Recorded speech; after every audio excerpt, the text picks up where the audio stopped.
This is untold black history, not because the knowledge was lost, but because it was buried. Here are 6 black men who built power quietly and threatened the system. Joseph Rainey was born into slavery in Georgetown, South Carolina, but his father, Edward, was determined to change their fate.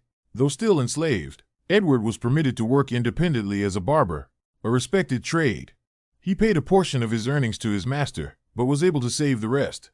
Over years of tireless work, Edward finally saved enough to buy freedom for himself, his wife, and young Joseph. Yet freedom was not enough. When the Civil War erupted, Joseph was forced by the Confederacy to labor on Charleston's defenses.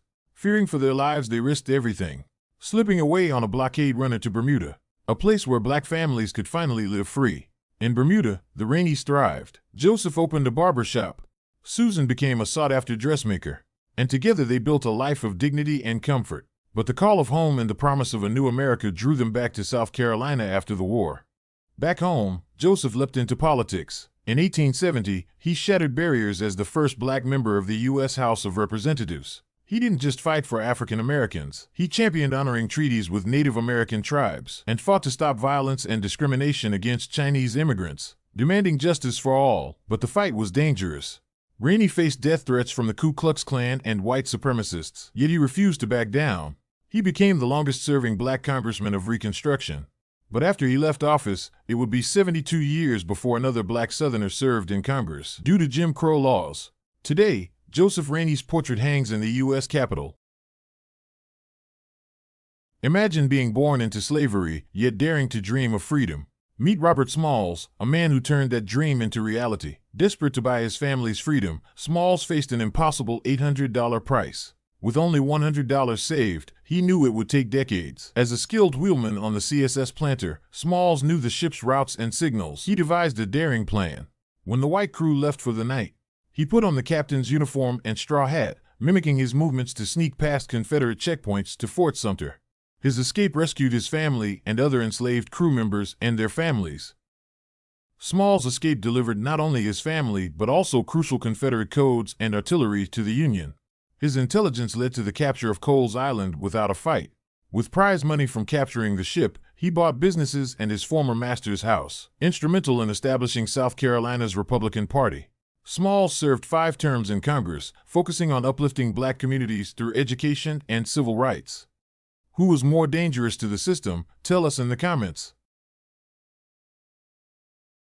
In 1812, a baby boy was born who would defy the racial barriers of his time. This is the story of Martin Robinson Delany, known as the father of black nationalism. His father Samuel, a skilled enslaved carpenter, purchased his freedom in 1823 after refusing to be whipped. His mother Patty, a free seamstress of royal African heritage, risked everything to illegally teach her children to read. At 19, Delany walked 160 miles to Pittsburgh for further education.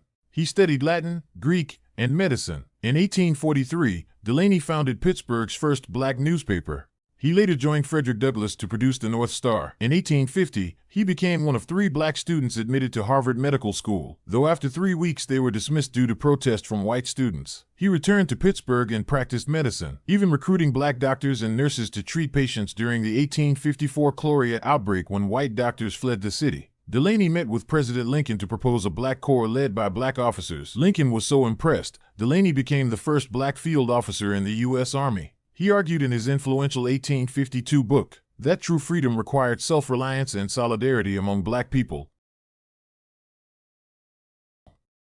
Lynching wasn't about hate for being dangerous, it was about fear of black progress, of people building businesses, gaining education, and owning land.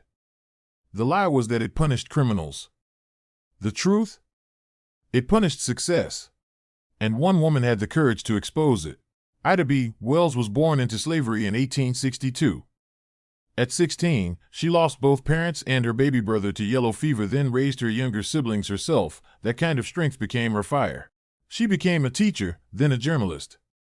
And when her friend Tom Moss, a successful black store owner, was lynched simply because his business rivaled white competitors, Ida picked up her pen and made America face itself. She uncovered what no one wanted to print. Most lynchings weren't about crimes at all, they were about control and destroying opportunity. White mobs hid behind a false rape myth to justify terror and protect their power. Ida wrote the truth under her pen name Iola because telling it put a target on her back.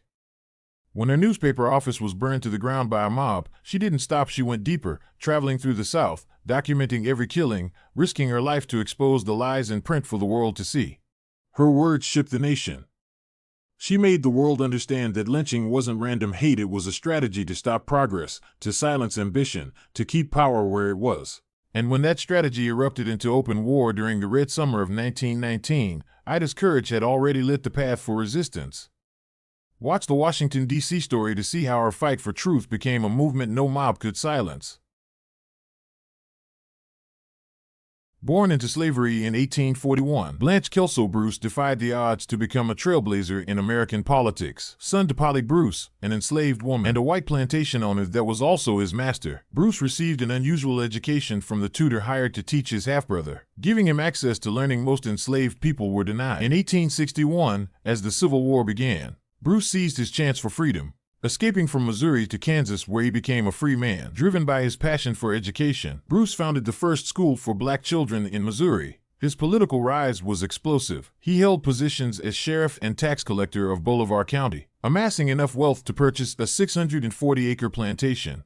Bruce made history as the first black American to serve a full term in the U.S. Senate. Bruce exposed the fraud of white officials at Freedmen's Savings Bank that wiped millions of deposit dollars from newly emancipated black Americans. He championed legislation to protect black Civil War soldiers' pensions and submitted a bill to distribute unclaimed funds to 5 black American colleges. He delivered a powerful speech urging the investigation of the brutal hazing of black West Point cadet Johnson Whitaker. In 1881, President James Garfield appointed Bruce Register of the Treasury. His signature appeared on various denominations of United States currency. Here's another untold black history story, and this one starts with a man who turned his own escape into a blueprint that saved thousands. Let me tell you why Benjamin Pap Singleton matters right now. Pap was born enslaved in Nashville, a skilled carpenter who could not read or write but had a strategist's mind. After multiple failed escape attempts, he finally broke free, and instead of disappearing into freedom, he built a way out for everybody else. When the South replaced slavery with black codes, fake contracts, and terror, Pap called it what it was, a death trap, so he partnered with educated black leaders, paperwork in their hands, vision in his, and organized one of the largest mass migrations in black history. White land companies steered many migrants onto poor soil, state leaders refused meaningful aid, and the federal government promised money that was never distributed locally. That's how white control works, not just violence, but systems designed to make black success collapse on arrival. Families arrived in Kansas broke, scared, and determined, digging homes from the earth because that was the only option. But the triumph? More than 20,000 black people escaped a killing system and built churches, schools, lodges, the first wave of black refugees claiming independence on their own terms. Pap's message was never victimhood. His message was, move early, build together, protect the future. Did you know this black history story? That's untold black history, not just random facts and dates, but true American history. Uncover more of our real stories by clicking the next list on the screen.